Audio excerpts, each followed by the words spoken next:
नमस्कार, आप देख रहे हैं सी न्यूज भारत और मैं हूं आपके साथ ज्योति अरोरा। वक्त हो गया है न्यूज बुलेटिन का, जिसमें हम जानेंगे कि अंबेडकर नगर में बस में किन कारणों से लगी आग, भदोई में किन कारणों से गरीब का आशियाना जलकर हुआ खाक और एटा में बाइक सवार किसको चकमा लगाकर हुए फरार। इन सभी खबरों को जानेंगे विस्तार से, तो आइए नजर डालते हैं इस वक्त की बड़ी खबरों पे। अंबेडकर नगर से ब्लॉक बसखारी के अंतर्गत परशुराम स्कूल में दीनबंधु के नाम से है, जहां मतपेटी बंद होने पर एजेंट बनाने को लेकर प्रत्याशियों की भारी भीड़ लगी रही। वहीं एजेंट बनाने में लोग कोविड-19 गाइडलाइन का पालन करना भी भूल गए। अंबेडकर नगर से सीनू संवाददाता हरिलाल प्रजापति की रिपोर्ट। जलालपुर बाजार में खड़ी बस में अज्ञात कारणों से आग लगी। सूचना मिलते ही जलालपुर थाने की पुलिस जब तक पहुंचती तब तक बस जल चुकी थी। आग इतनी भयानक थी कि बस धू धू कर जलकर राख हो गई।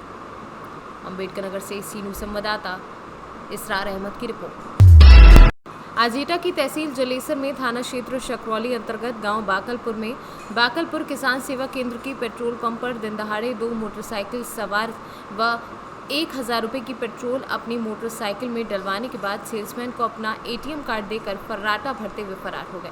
उनके एटीएम में कोई बैलेंस नहीं था। उनका काफ़ी पीछा करने पर भी शातिर अपराधी पकड़ में नहीं आ सके। एटा से सीनियर संवाददाता रमेश जादौन की रिपोर्ट।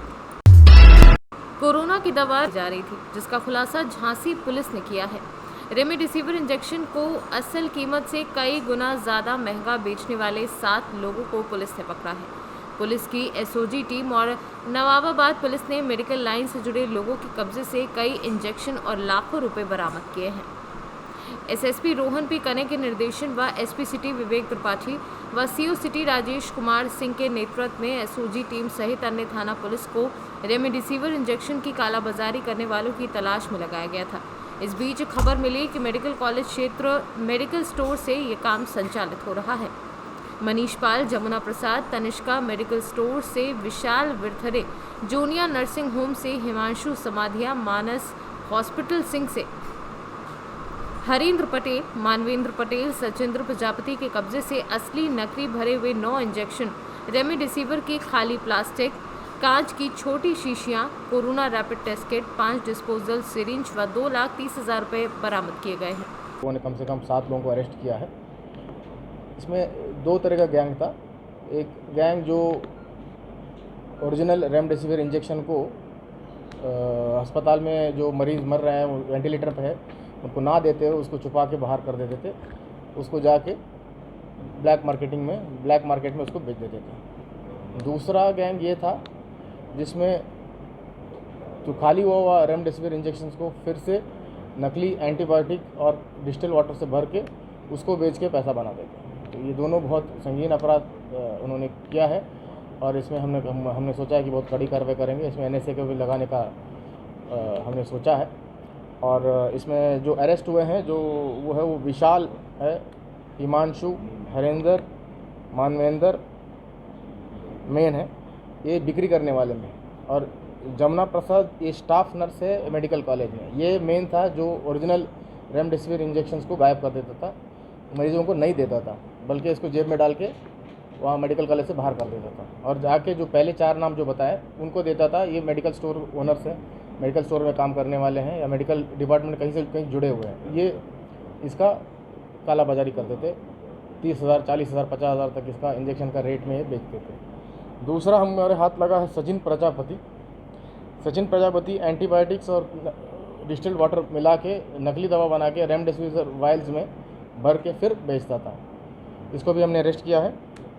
और मनीष पाल है, ये भी वार्ड बॉय है मेडिकल कॉलेज का, ये भी इस चीज़ में इन्वॉल्व था, इसको भी हमने अरेस्ट किया है। धन्यवाद सर। इन लोगों के और भी साथी लोग कोई और है जिन तक अभी हाथ पहुँचना बाकी है पुलिस के? बिल्कुल, विवेचना अभी जारी है और आने वाले दिनों में और ज़्यादा अरेस्टिंग हम करेंगे। यह सुनने में आया था कि ये सारे लोग मिल करके कुछ घर से लोग या कुछ खोलने वाले थे, कल उसका इनॉग्रेशन। इसके बारे में हम कोई कमेंट नहीं करेंगे।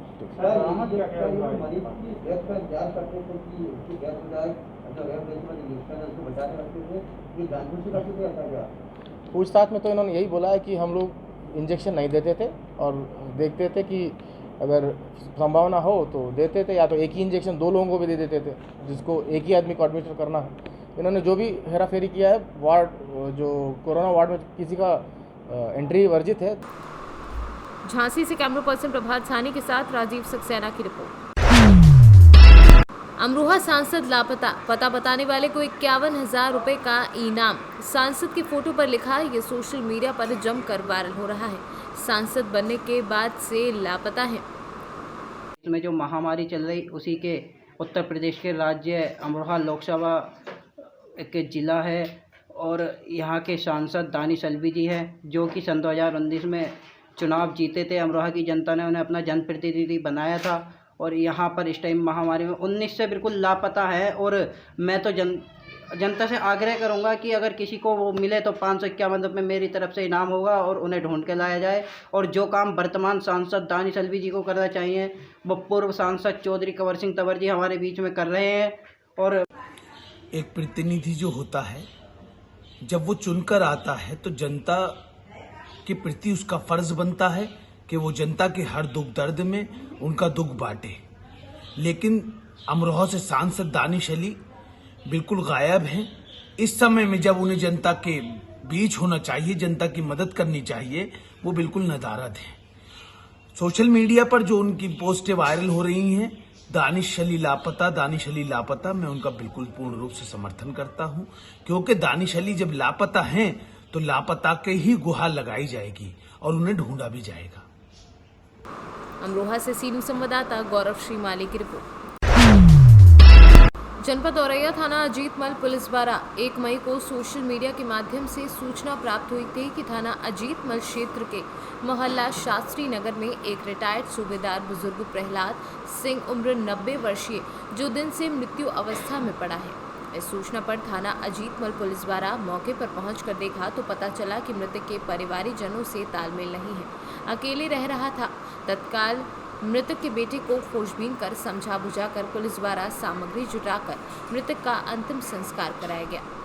जनपद औरैया के थाना अजीतमल की टीम द्वारा एक मानवता का कार्य करते हुए एक सराहनीय कदम आज उठाया गया है। सोशल मीडिया पे एक सूचना प्राप्त हुई कि एक रिटायर्ड सूबेदार जिनका नाम श्री प्रहलाद सिंह है वो अपने घर में 2 दिन से मृत अवस्था में पड़े हुए हैं।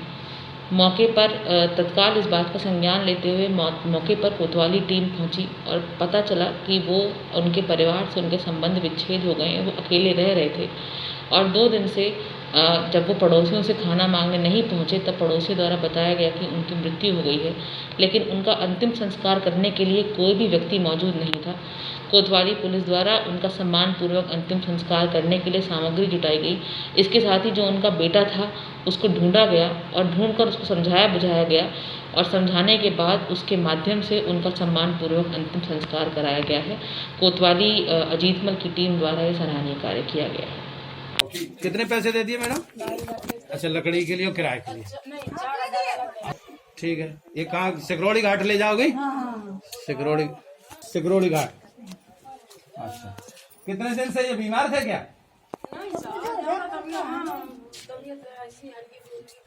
अच्छा, आपके पति थे ना? और यह सीनू संवाददाता नीरज कुमार सिंह की रिपोर्ट।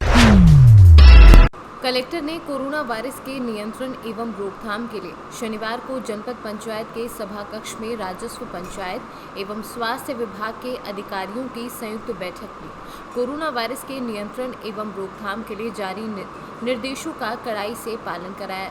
कलेक्टर ने धारा 144 का पालन कराने अनुविभागीय दंडाधिकारी को निर्देशित किया। कोरोना वायरस से बचाव के संबंध में बैनर, पोस्टर आदि के माध्यम से प्रचार प्रसार कर जन जागरूकता के निर्देश दिए। कोरोना वायरस जांच कैंप तथा कोरोना वायरस टीकाकरण केंद्रों के संबंध में सतत प्रचार प्रसार के निर्देश भी दिए। कलेक्टर ने कोरोना संक्रमित मरीजों के उपचार के लिए तैयार किए गए कोविड अस्पताल तथा कोविड केयर सेंटरों में पर्याप्त बेड की उपलब्धता सुनिश्चित करने को कहा। वहीं कोविड अस्पताल तथा कोविड केयर सेंटरों में पर्याप्त दवाइयां उपलब्ध हैं। सेंटरों में साफ सफाई तथा मरीजों के लिए भोजन गुणवत्तापूर्ण हो। ब्लॉक स्तर का कंट्रोल रूम चालू रहे। होम आइसोलेशन के मरीजों की मॉनिटरिंग अनिवार्य रूप से हो। सेंटर में ऑक्सीजन की कोई भी उपलब्धता को लेकर परेशानी नहीं है। ऑक्सीजन हमारे ज़िले को पर्याप्त मिल रहा है। कुछ सिलेंडर के रोटेशन को लेकर समस्या बीच में थी। हम लोगों ने शाहपुर के लिए डेडिकेटेड 8 नए सिलेंडर्स और आइडेंटिफाई करके रखे हुए हैं और यहाँ पे ऑक्सीजन की कमी की वजह से कोई परेशानी उत्पन्न नहीं होगी। सर वाहन की भी आवश्यकता हो रही थी जैसे। मुझे ये बताया गया है कि यहाँ पे शव वाहन की आवश्यकता है, उसके लिए हम लोग भी अलग से फ़ंड आवंटित कर रहे हैं। मुझे ये बताया गया है कि यहाँ पे भी कुछ लोग ऐसे दानदाता हैं जो आगे आए हैं इसमें डोनेशन करने के लिए। बहुत जल्द हम लोग इसका ऑर्डर प्लेस करके इसको अवेलेबल करवाएंगे। सर अभी चालू हो जाएगी। हम लोगों ने आज ये निर्देश दिए हैं। ये प्रक्रिया की तैयारी 3-4 दिन से चल रही है, जिसमें हम लोग गाँव-गाँव ऐसे गाँव की सूचना ले रहे हैं जहाँ से कोई व्यक्ति बहुत ही बीमार होकर यहाँ पे आ रहा है, या ऐसा फीडबैक मिल रहा है कि वहाँ पे लोगों की तरफ से कुछ उल्लंघन किए जा रहे हैं, या ऐसा फीडबैक मिल रहा है कि वहाँ लोगों को लक्षण है लेकिन वो सामने निकल कर नहीं आ रहे हैं। ऐसी जगहों पे हमारी टीम, जिनको RRTs बोलते हैं, वो इन गाँव में जाएंगी। वहाँ पे वृहद रूप से सैम्पलिंग होगी, डोर टू डोर सर्वे होगा। पहला फेज़ सर्वे का कंप्लीट हो चुका है, उसमें कुछ सैम्पलिंग हुई है। इस सर्वे के कार्य को हम लगातार जारी रखेंगे। हम लोगों ने कुछ किट्स भी बनवा लिए हैं। हर ANM को 10 से 15 किट्स दिए जा रहे हैं। वो डोर टू डोर सर्वे के साथ वहाँ पे दवाइयों के डिस्ट्रीब्यूशन का काम भी करेंगे। आपसे मुझे ये जानकारी मिली है कि महाराष्ट्र से मूवमेंट हो रहा है। हालांकि उद्योग के ऊपर और गुड्स के ऊपर शासन का किसी भी प्रकार का रोक नहीं है। अगर ऐसे केसेस में ऐसा जानकारी में आता है कि ये लोग रास्ते में रुक रहे हैं या हमारे लोगों के साथ इनका इंटरेक्शन हो रहा है, तो इस पर सख्त कार्रवाई की जाएगी। बट उद्योग के पॉइंट ऑफ व्यू से या गुड्स के ट्रांसपोर्ट के ऊपर बैतूल से सीनू संवाददाता शैलेंद्र गुप्ता की रिपोर्ट। बुलंदशहर में पंचायत चुनाव में बूथ कैप्चरिंग के आरोप पर योगी के मंत्री अनिल शर्मा ने सफाई दी। राज्य मंत्री अनिल शर्मा और उनके भाई पर कल उन्हीं के पैतृक गांव में कुछ ग्रामीणों ने लगाया था बूथ कैप्चरिंग का आरोप। बूथ कैप्चरिंग के आरोप को मंत्री अनिल शर्मा ने बताया विरोधियों द्वारा बदनाम करने की साजिश। एक बहुत ही आपत्तिजनक आरोप उन्होंने ये लगाया आपके ऊपर कि कल कई बार आपने बूथ में जाने का काम किया और आपने बूथ कैप्चर भी किया, ऐसा कहना है आपके विरोधियों का। इस पे आपका क्या मत है? ये हास्यास्पद है। प्रदेश में पूज्य महाराज जी की सरकार में कोई बूथ कैप्चर करेगा या कर लेगा, ऐसा सोचना भी संभव नहीं है। मेरा पैतृक गांव सुरजावली है। यहाँ कल 29 तारीख में प्रधान का चुनाव था और हम लोग हमेशा से यहाँ प्रधान का चुनाव लड़ते हैं और प्रधान रहते हैं। विगत 50 वर्षों में इस गांव में सिर्फ 2 ही प्रधान रहे, मेरे ग्रैंडफादर, और उनके बाद से मैं रहा। मैं रहने का मतलब मैं, मेरी पत्नी और मेरा छोटा भाई। सिर्फ पिछली बार, क्योंकि समाजवादी पार्टी की सरकार थी, उन लोगों ने गुंडागर्दी की, उन लोगों ने एनार्की फैलाई, उन लोगों ने अपना पूरा सत्ता का दुरुपयोग करके मुझे बहुत थोड़ी वोटों से चुनाव हराने का काम किया।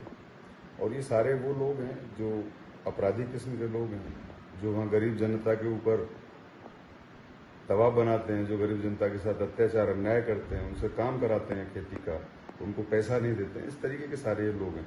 ये जीवन में कभी चुनाव जीत नहीं सकते और ना इन्होंने कभी जीत पाया है, ना जीत पाएंगे। लगभग 2/3 इस गांव की सामान्य जनता 2/3 मेरे साथ रहती है, चुनाव में रहती है, मुझे वोट डालती है, प्रत्येक चुनाव में वोट डालती है।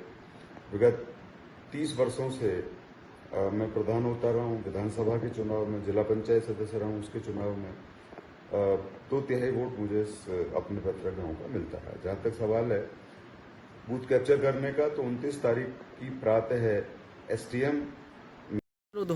मेरा नाम यशु शर्मा है और अगर बात करी जाए किसी पार्टी से तो मैं भाजपा का विधानसभा संयोजक भी हूँ IT से। कल हमारे गांव पे बहुत ही शांतिपूर्वक मतदान हो रहा था। सुबह से शाम तक बहुत ही अच्छा मतदान चल रहा था, लेकिन दोपहर में ये लोग जो दूसरी पार्टी के हैं, श्री केशव शर्मा जी की पत्नी हमारी ओर से चुनाव लड़ रही थी और दूसरी पार्टी ने गरीब लोगों से मारपीट झगड़ा करना, उनका आधार कार्ड छीनना, फर्जी वोट बता के उनको प्रताड़ित करना शुरू कर दिया, जिसके विरोध में माननीय मंत्री जी ने ऊपर DM साहब को बताया और उन्होंने सेक्टर मजिस्ट्रेट साहब को भेजकर सारी चीज़ों को दिखवाया। फिर सेक्टर मजिस्ट्रेट साहब ने डिसीजन लेकर कई वोटों को सही साबित करते हुए उनको डलवाया, लेकिन उसके बावजूद भी जब सेक्टर मजिस्ट्रेट साहब वहाँ से हट गए तो गर्भवती महिलाएं जो वोट डालने जा रही थी, कोरोना को पीछे छोड़ के जो लोग बाहर से वोट डालने गाँववासी आ रहे थे, उनको उन्होंने बहुत ज़्यादा प्रेशर में किया कि तुम्हारा वोट फर्जी है और ये है। और बुलंदशहर से सीनू संवाददाता रविंद्र शर्मा की रिपोर्ट। देवरिया में SOG देवरिया व थाना सलेमपुर पुलिस द्वारा 25,000 रुपये के इनामिया अभियुक्त को गिरफ्तार कर लिया गया है। देवरिया से सीनू संवाददाता ज्ञानेंद्र नाथ मिश्रा की रिपोर्ट। फिलहाल के लिए न्यूज बुलेटिन में बस इतना ही। देश दुनिया की तमाम बड़ी खबरों के लिए आप देखते रहिए सी न्यूज भारत।